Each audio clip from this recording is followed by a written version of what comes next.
I am recording on October the 10th, 2015 at our homecoming. Right. And I have with me Tammy Lucas Heinzman, who I think was just Tammy Lucas when you were here, right? Right. Right, and she is a graduate of the class of 1994. So we've invited Tammy to come in and just share with us some recollections of her years here with CMHA School of Nursing. I had applied to this nursing school because my daughter was in the hospital for 8.5 months here. She was a 1-pound preemie in 1989-1990. And during the care for her, nurses and doctors that were inspiring to me approached me with a recommendation that I apply to nursing school. It was a rekindled flame because I had always wanted to be a nurse. My dreams were to be a nurse or a teacher or a private investigator. Huh? And a concert musician. I had no awareness that it was a restart up, a new venture for CMC. So I started school. It was a grand adventure, and the experiences that I had through the hospital and the nursing experiences, I still carry through as an educator today. I teach nursing, and Sue Tatro was a teacher that scared me to death.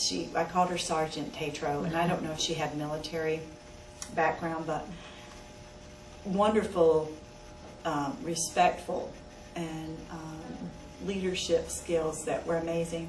My first med pass was for 17 medications, and I got to the hospital early, which is not something I am well known for, but I got there because I became very religious that night before, and I was thinking, you know, any person that's on 17 medications, they should go ahead and go.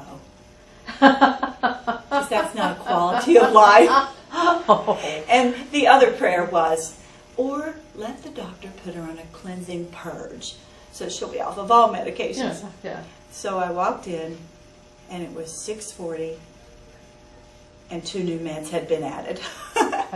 And a hand touched my shoulder, and I turned, and it was Sue Tatro. She said, "Do you know why I gave you this patient?" And she wasn't what I would consider a very humorous person, which I am, but I said, well, I'm thinking you either really like me or you really don't. But the amazing part was that I remember nothing about the med-pass. What? It was unremarkable because it was something that I felt she had prepared me to prepare for. So as I teach, I so hope that whether it's humor, fear, something that is a core inspiration to a student comes through. Oh, good. I mean, I took piano lessons for 2 years. When I moved to Southern California, one of the recommendations of Dr. Thomas Humphreys for a better respiratory environment for Hillary was to get in a non-humid environment. I said, what do you mean, like the desert? Yes.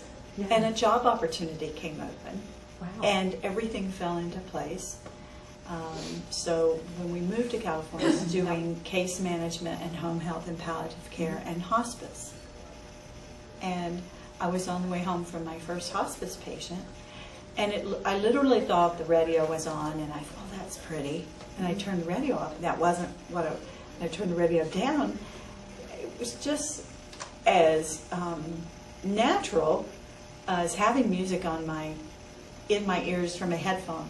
And I was hearing a piece of music. I went home, and I was playing the music, and my husband came in and said, "What are you playing? Is that Yanni or Mozart?" I said, "It's not. I don't know." And the relationship that happened was inspiring patient music. It was a coping mechanism, and that's over 450 compositions. But I had worked from 2002 to 2006 with a traveling nursing agency based in Southern California. They commissioned a CD, And then it went like wildfire through their agency. Well, one branch wanted it, another branch wanted one. So that was 5 CDs. And then a writer by the name of Kristen Baird, who is on Amazon, wrote, she's done many business journals and nursing stories, but she was doing it. She came to California and interviewed me because she had gotten one of the CDs at a conference through that company. And I just remember getting a call to come and do an interview, and she was doing stories about nursing, like chicken soup stories. Right. That was really huge, and this was in 2002, 2004. So we did a collaborative project where I provided the CD, it was in with a journal, and then 4 of my stories were in, about the inspirations were in the book. My goal at that time was to do an entire book, and that's still one of my goals. But at the time then I entered, I did the BSN program, and then I went right from that into the MSN, and it's been a 6-year journey of education that I love giving back. I did not ever think I would be giving back through music that I hear about people.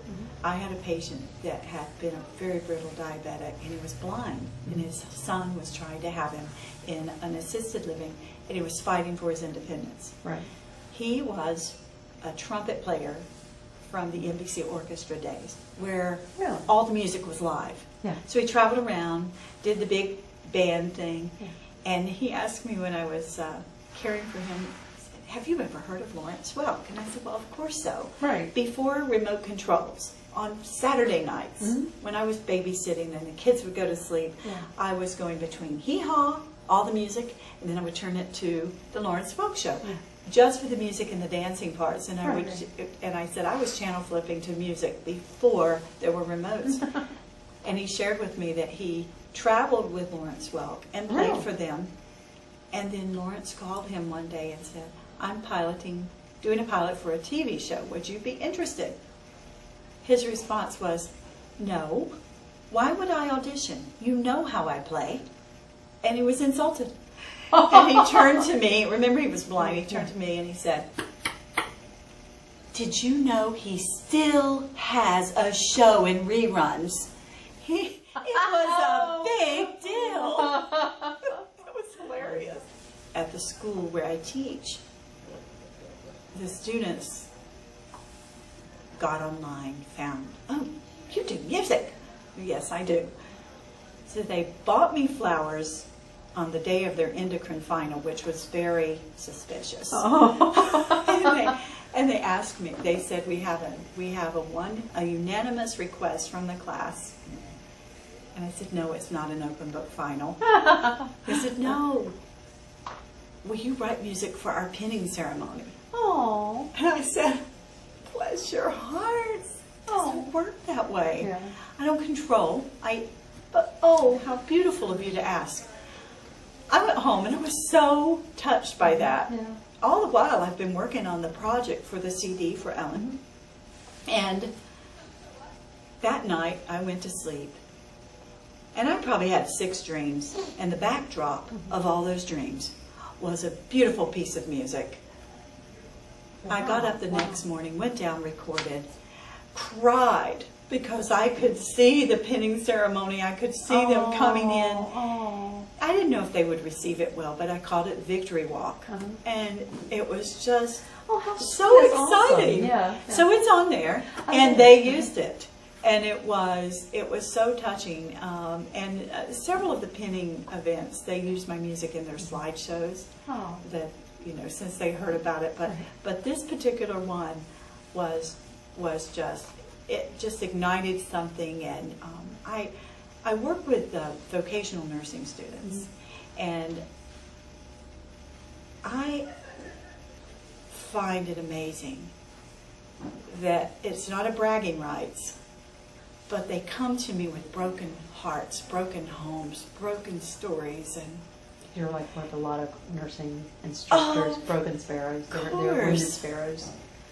You, having had a 1 pound preemie, remembering the social worker, not the name, but the face of the social worker that came to me and said, you do know a lot of marriages end because of these struggles. I remember telling her, you've got the wrong people. We went into 12 years of our marriage, and that 5 years of care did take its toll. And my marriage did end, and it wasn't over any big thing. It was over different ways of handling stress and coping. Right. But that experience, and a sick child, and nurturing my mother as she went through Alzheimer's and cancer and death, along with hundreds of nursing stories.